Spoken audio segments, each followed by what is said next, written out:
नमस्कार, KP news के bulletin में आपका स्वागत है। मैं हूं पूजा आपके साथ। आइए सबसे पहले देखते हैं मुख्य समाचार। आपका वोट आपकी आवाज है, कहा सीओ डॉक्टर गिरीश पडोले ने।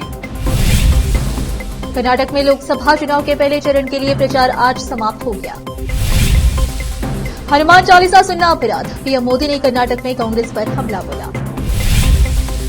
ममता बनर्जी सीएए को छूने की हिम्मत नहीं कर सकती, बंगाल में अमित शाह ने ललकारा। वीवीपैट की पर्ची को हो पूरी गिनती, याचिका पर एससी आज सुनाएगा फैसला।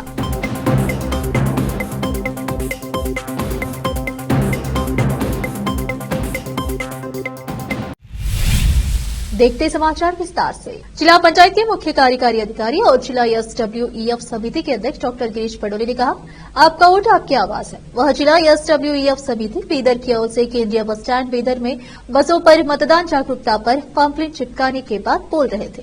बीदर सेंट्रल बस स्टेशन पर इस कार्यक्रम को आयोजित करने का उद्देश्य हजारों यात्रियों को मतदान के महत्व के बारे में जागरूक करना और उन्हें बीदर लोकसभा आम चुनाव क्षेत्र में मतदान के महत्व के बारे में जागरूक करना है। हम बसों में मतदान जागरूकता पर 500 पर्चे चिपका रहे हैं। इसके अलावा परिवहन विभाग यात्री टिकट पर मतदान जागरूकता का संदेश देने वाले वाउचर भी जारी कर लोगों में मतदान के प्रति जागरूकता पैदा कर रहा है। इसके अलावा हम जिंगल बनाकर लोगों तक यह संदेश पहुंचाने का काम कर रहे हैं कि जिले के सभी नागरिक 7 मई को अनिवार्य रूप से मतदान करें। उन्होंने मतदान जागरूकता कार्यक्रम में भाग लेने वाले परिवहन विभाग के सभी अधिकारियों एवं कर्मचारियों को बधाई दी। विशेष संवाददाता की रिपोर्ट। भारतीय जनता पार्टी अध्यक्ष पीवाई विजेंद्र ने कहा कि मराठा समुदाय मंत्री संतोष लाड के खिलाफ मराठा समुदाय द्वारा अभद्र शब्द नालायक के इस्तेमाल की कड़ी निंदा करता है। बुधवार को जिला प्रेस हाउस में संवाददाता सम्मेलन को संबोधित करते हुए उन्होंने कहा कि वे हमारे समाज के एकमात्र मंत्री हैं। उनके बारे में इतने घटिया शब्द कहने वाले पीवाई विजेंद्र को 1 हफ्ते के अंदर माफी मांगनी चाहिए। उन्होंने चेतावनी दी कि अन्यथा पूरे राज्य का मराठा समाज सड़कों पर संघर्ष करेगा। भाजपा ने पहले भी हमारे समाज का अपमान किया है। इस लोकसभा चुनाव में हमारे समुदाय के एक भी व्यक्ति को टिकट नहीं दिया गया। कांग्रेस पार्टी ने उत्तर कन्नड़ लोकसभा चुनाव में हमारे समाज के नेता अचिजली निंबालकर को टिकट देकर हमारा सम्मान बचाया है, लेकिन हर बार बीजेपी को हमारे समाज से वोट मिले और हमें कोई सहूलियत नहीं मिली। इसलिए उन्होंने सभी समाजों से अनुरोध किया कि वे हमारे समाज से स्वतंत्र रूप से चुनाव लड़ने वाले डॉक्टर दिनकर मोरे का समर्थन करें, क्योंकि भाजपा और कांग्रेस पार्टियों ने हमारे समाज के साथ अन्याय किया है।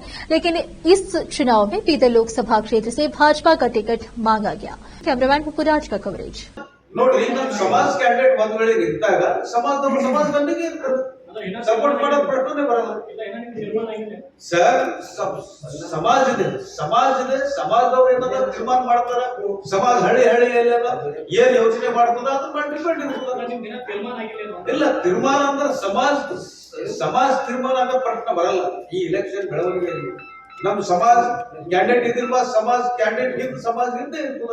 ಅದು ಎಷ್ಟು ಪರ್ಸೆಂಟೇಜ್ ಇರ್ತದ, ಎಷ್ಟು ಪರ್ಸೆಂಟ್ ಇಲ್ಲ, ಈಗ ಚಾಲು ಆಗ್ಯದ ನೋಡ್ಬೇಕಾಗ್ತದ. ಸಮಾಜ ಇದೆ ಇರ್ತದ, ಸಮಾಜ ಮನುಷ್ಯ ಇದ್ದಿಲ್ವಾ, ಸಮಾಜ ಇದ್ದೇ ಇರ್ತದ.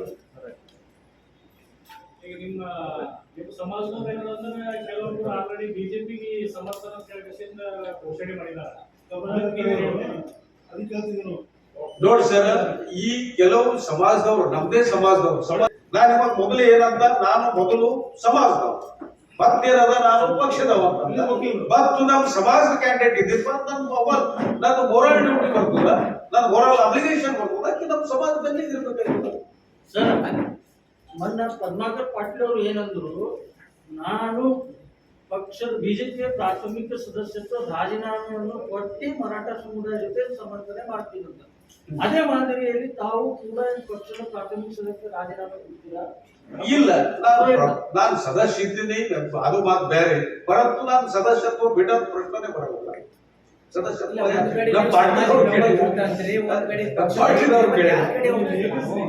ಇವತ್ತಿನ ಸಬ್ಜೆಕ್ಟ್ ಏನದ, ಇವತ್ತಿನ ಸಬ್ಜೆಕ್ಟ್ ಏನದ, ನಾವು ಏನ್ ಖಂಡನೆ ಮಾಡ್ತಾ ಇದ್ದೀವಿ, ನಾವು ಪ್ರೆಸ್ ಯಾಕೆ ಕರೆಸ್ತಾ ಇದ್ದೀವಿ, ಆದ್ರೂ ನಾನು ಏನದ ಫೋಕಸ್ ಮಾಡಿದ್ರು. ಅವ್ರಿಗೆ ಸರ್ ಪ್ರಶ್ನೆ ಉತ್ತರ ಕೊಡಬೇಕು ಅಂತ ಹೇಳಿದ್ರೆ ನಾನು ಕಾಂಗ್ರೆಸ್ಸಿಗೆ ಬೆಂಬಲಿಸ್ತೀನಿ ಅಂತ ಹೇಳಿದ್ರಿ. ಒಂದು ಕಡೆ ನಿಮ್ಮ ಸಮುದಾಯದ ಅಭ್ಯರ್ಥಿ ಇದ್ದಾರೆ, ಯಾರು ಸರ್ ಕ್ಲಿಯರ್ ಮಾಡ್ತೀನಿ, ನಿಮ್ಮ ಸಮುದಾಯದ ಅಭ್ಯರ್ಥಿ ಇದ್ದಾರೆ ಮತ್ತು ನೀವು ಅವರಿಗೆ ಬೆಂಬಲ ಕೊಡಲ್ಲ ಅಂದ್ಮೇಲೆ ನೀವು ಕಾಂಗ್ರೆಸ್ ನಾವು ಪಕ್ಷ ತೆಗೆದವ್ರು ಅದಕ್ಕೆ ಬಟ್ ನಾವೀಗ ಸಮರ್ಥನೆ ಮಾಡ್ತೇವೆ. ಹೌದು, ನಿಮ್ ನಡೆಯನ್ನು ಅದೇ ತರ ಇರ್ತದೆ. ನೋಡ್ರಿ, ನಮ್ದು ಇದು ವಿಷಯ ಏನಿದೆ, ಸಂತೋಷ್ ಜಿ ಲಾಡ್ ಅವರಿಗೆ ಏನದ ಅವಮಾನ. ನಾವು ಮೊದಲು ಸಮಾಜದಾಗ ಬೆಳೆದಿಂದ ಏನದ, ನಾನು ರಾಜಕೀಯದಾಗ ಹೋಗಿದ್ದು ಮತ್ತೆ ನಮ್ಮ ಸಮಾಜ ಈ ವರ್ಷ ಏನಾಯ್ತು, ನಮ್ದು ಸಮಾಜ ಏನದ ಪಕ್ಷೇತರ ಕ್ಯಾಂಡಿಡೇಟ್ ಬಂದ್ರು. ನಾನು ಮೊದಲು ಸಮಾಜ ಅಂದಿದ್ ಬಾದ್ ನಾನು ಸಮಾಜಕ್ಕೆ ಮಾಡ್ಬೇಕಲ್ಲ. ಅಂದ್ರೆ ಪಕ್ಷದ ಅಭ್ಯರ್ಥಿ ಒಬ್ಬರು ಮಾಡಲ್ಲ ಅಂತಂದ್ರೆ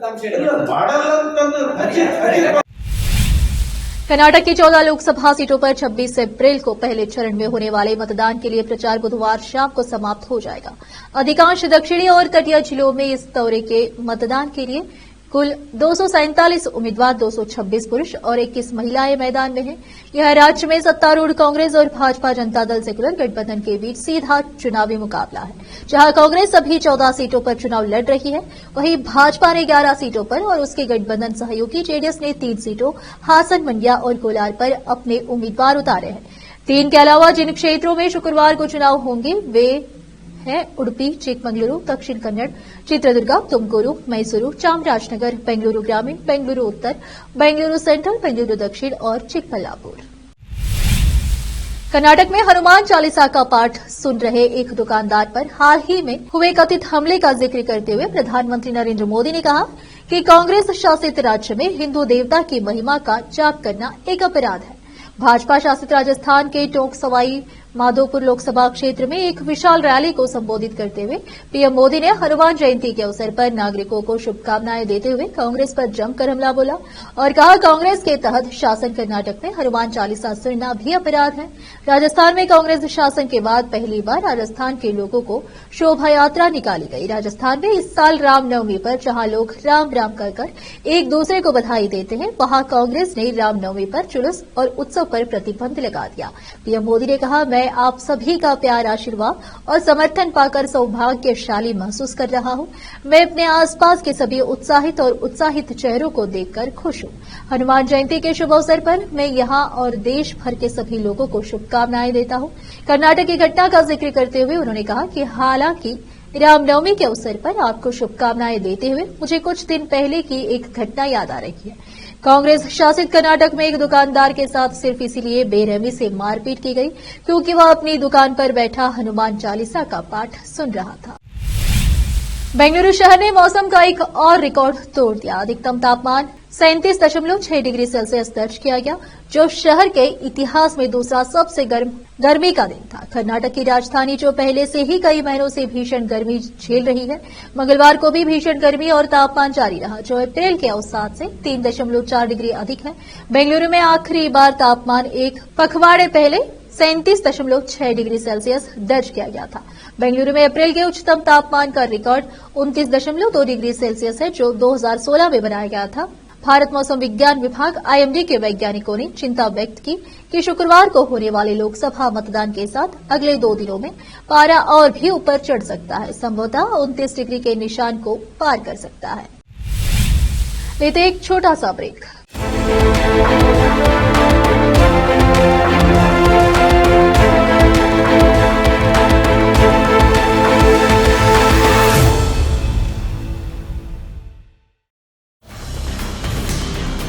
हिंदुस्तान के हर कोने में हम हैं मौजूद। 24 घंटे हालात पर गहरी नजर, खबरों से जुड़े चुपते सवालात और आपको दिखाता है धार्मिक, सामाजिक, राजनीतिक, लोकल और इंटरनेशनल न्यूज की सबसे बेहतर कवरेज, जो आपको रखती है हर पल बाखबर। देश और दुनिया भर की खबर के लिए देखते रहें KP News 24/7। ब्रेक के बाद चलिए देखते हैं देश और विदेश के समाचार। केंद्रीय गृह मंत्री अमित शाह ने मंगलवार को संशोधित नागरिकता अधिनियम सीएए के विरोध के लिए पश्चिम बंगाल की मुख्यमंत्री ममता बनर्जी पर तीखा हमला करते हुए दावा किया कि न तो वह और न ही कांग्रेस सीएए को छूने की हिम्मत कर सकती है। रायगंज निर्वाचन क्षेत्र के करनादीघी में एक रैली को संबोधित करते हुए शाह ने स्कूल भर्ती घोटाले समेत भ्रष्टाचार के मुद्दों को लेकर तृणमूल कांग्रेस के नेतृत्व वाली पश्चिम बंगाल सरकार पर तीखा हमला बोला और जोर देकर कहा कि केवल भाजपा ही राज्य में टीएमसी के भ्रष्टाचार और कटमनी संस्कृति को खत्म कर सकती है। शाह ने कहा कि भाजपा ने पश्चिम बंगाल से 35 लोकसभा सीट जीतने का लक्ष्य रखा है और अगर यह लक्ष्य हासिल कर लेती है तो तृणमूल के गुंडों को उल्टा लटका दिया जाएगा और सीधा कर दिया जाएगा। कांग्रेस के नेताओं की सत्ता में आने पर सीएए को रद्द करने संबंधी टिप्पणी पर शाह ने कहा न तो कांग्रेस और न ही ममता बनर्जी सीएए को छूने की हिम्मत कर सकती है। उन्होंने कहा ममता बनर्जी संशोधित नागरिकता अधिनियम 2019 सीएए का विरोध क्यों कर रही है। वे कानून का विरोध कर रहे हैं क्योंकि इससे हिंदू शरणार्थियों को नागरिकता पाने में मदद मिलेगी। वह बंगाल में घुसपैठ का समर्थन कर रही है लेकिन हिंदू शरणार्थियों को नागरिकता मिलने का विरोध करती है। सुप्रीम कोर्ट आज उन याचिकाओं पर अपना फैसला सुनाएगा जिसमें चुनाव के दौरान इलेक्ट्रॉनिक वोटिंग मशीनों ईवीएम के माध्यम से डाले गए वोटों के साथ वोटर वेरिफिएबल पेपर और ट्रेल वीवीपीएटी की पर्चियों का मिलान करने का निर्देश देने की मांग की गई है। न्यायमूर्ति संजीव खन्ना और न्यायमूर्ति दीपांकर दत्ता की पीठ ने 2 दिन की सुनवाई के बाद 18 अप्रैल को याचिकाओं पर फैसला सुरक्षित रख लिया था। लगभग 2 दिनों तक चली इस मामले की सुनवाई के दौरान पीठ ने ईवीएम की कार्यप्रणाली को समझने के लिए भारत के चुनाव आयोग ईसीआई के एक अधिकारी के साथ व्यापक बात की थी। चुनाव आयोग की ओर से पेश वरिष्ठ वकील मनिंदर सिंह ने अदालत को बताया था कि ईवीएम स्टैंड अलोन मशीनें हैं और उनके साथ छेड़छाड़ नहीं की जा सकती, लेकिन मानवीय त्रुटि की संभावना से इनकार नहीं किया जा सकता है। इस बात पर जोर देते हुए कोर्ट ने कहा था कि पूरी चुनावी प्रक्रिया में पवित्रता होनी चाहिए। मामले पर न्यायमूर्ति दत्ता ने कहा आपको अदालत में और अदालत के बाहर दोनों जगह आशंकाओं को दूर करना होगा। किसी को भी यह आशंका नहीं होनी चाहिए कि जो कुछ अपेक्षित है वह नहीं किया जा रहा। चुनाव आयोग की दलीलों के बाद सुप्रीम कोर्ट ने याचिकाकर्ताओं से कहा था कि हर चीज पर अत्यधिक संदेह करना एक समस्या है।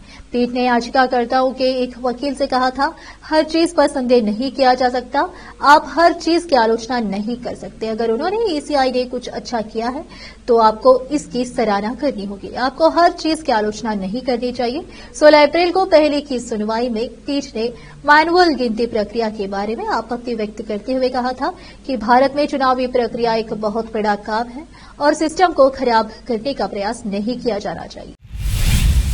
लोकसभा चुनाव के लिए दूसरे चरण के प्रचार का शोर आज थम जाएगा। दूसरे चरण में 26 अप्रैल को 13 राज्यों की 79 सीटों पर वोटिंग होगी। प्रधानमंत्री आज छत्तीसगढ़ और मध्य प्रदेश में चुनावी सभाएं कर रहे हैं। राहुल गांधी महाराष्ट्र में प्रचार करेंगे, जबकि गृह मंत्री अमित शाह और कांग्रेस महासचिव प्रियंका गांधी केरल में चुनावी सभाओं को संबोधित करेंगे। उधर प्रधानमंत्री आज मध्य प्रदेश और छत्तीसगढ़ में धुआंधार चुनाव प्रचार करने वाले हैं। पीएम मोदी आज सुबह छत्तीसगढ़ के सरगुजा में रैली को संबोधित करने के बाद मध्य प्रदेश के सागर में दोपहर 2:45 बजे जनसभा को संबोधित करेंगे। वहीं शाम 5:15 बजे पीएम बैतूल से सियासी हुंकार भरेंगे। पीएम मोदी आज पुराने भोपाल में रोड शो भी करेंगे। पीएम मोदी का ये रोड शो शाम 7 बजे पुरानी विधानसभा के सामने से शुरू होगा और रोशनपुरा चौराहे से होता हुआ अपेक्स बैंक पॉइंट के पास खत्म होगा। लोकसभा चुनाव 2024 की प्रक्रिया जैसे जैसे आगे बढ़ रही है वैसे वैसे राजनीतिक दलों के नेताओं के बीच विवादित बयानों का दौरा भी तेज होने लगा है।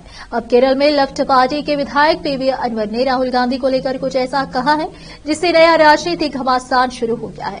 अनवर ने कथित तौर पर राहुल गांधी को अपना डीएनए टेस्ट कराने और नाम से गांधी उपनाम हटाने की सलाह दी है। पीवी अनवर के इस विवादित बयान का कांग्रेस ने कड़ा विरोध किया है और चुनाव आयोग से विधायक के खिलाफ केस दर्ज करने की मांग की है। दरअसल सोमवार की रात केरल के पलक्कड़ जिले में आयोजित एक चुनावी रैली में राज्य की नीलांबूर से विधायक पीवी अनवर ने कांग्रेस नेता राहुल गांधी के डीएनए का जिक्र किया। बता दें कि राहुल गांधी केरल की वायनाड सीट से सांसद हैं और 2024 में भी यहीं से चुनाव लड़ रहे हैं। अनवर ने कथित तौर पर कहा है कि कांग्रेस नेता राहुल गांधी के डीएनए का परीक्षण किया जाना चाहिए। इसके साथ ही विधायक ने राहुल गांधी को नाम से गांधी शब्द हटा लेने की भी सलाह दी है। अमेरिका के अनेकों हिस्सों में छात्र इजराइल हमास के बीच जारी युद्ध के खिलाफ विरोध प्रदर्शन कर रहे हैं। पिछले हफ्ते न्यूयॉर्क आईवी लीग स्कूल के छात्रों ने इजराइल के खिलाफ विरोध प्रदर्शन शुरू किया था, जो मंगलवार तक एक बड़े आंदोलन में बदल गया। कोलंबिया विश्वविद्यालय के मैनहट्टन परिसर में प्रदर्शन कर रहे 100 से अधिक छात्रों को बृहस्पतिवार को गिरफ्तार किए जाने से ये प्रदर्शन और भी तेज हो गया है। पुलिस ने विभिन्न स्थानों से दर्जनों प्रदर्शनकारियों को गिरफ्तार किया है। कोलंबिया में तनाव बढ़ने के कारण विश्वविद्यालय ने शेष सेमेस्टर के लिए ऑनलाइन क्लास आयोजित करने का फैसला किया है। पुलिस ने बताया कि सोमवार को न्यूयॉर्क विश्वविद्यालय के पास प्रदर्शन कर रहे 133 लोगों को गिरफ्तार किया गया था, लेकिन बाद में उन्हें रिहा कर दिया गया था। अदालत में पेश होने के लिए समन जारी किया गया था। न्यूयॉर्क शहर के महापौर एरिक एडम्स ने बताया कि इस सप्ताह विरोध प्रदर्शन के दौरान प्रदर्शनकारियों ने पुलिस अधिकारियों पर बोतलों और अन्य वस्तुओं से हमला किया। फिर से एक नजर सुर्खियों पर। आपका वोट आपकी आवाज है, कहा सीओ डॉक्टर गिरीश पडोले ने।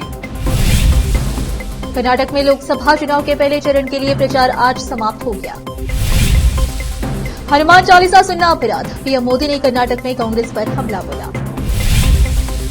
ममता बनर्जी सीएए को छूने की हिम्मत नहीं कर सकती, बंगाल में अमित शाह ने ललकारा। वीवीपैट की पर्ची को हो पूरी गिनती, याचिका पर एससी आज सुनाएगा फैसला।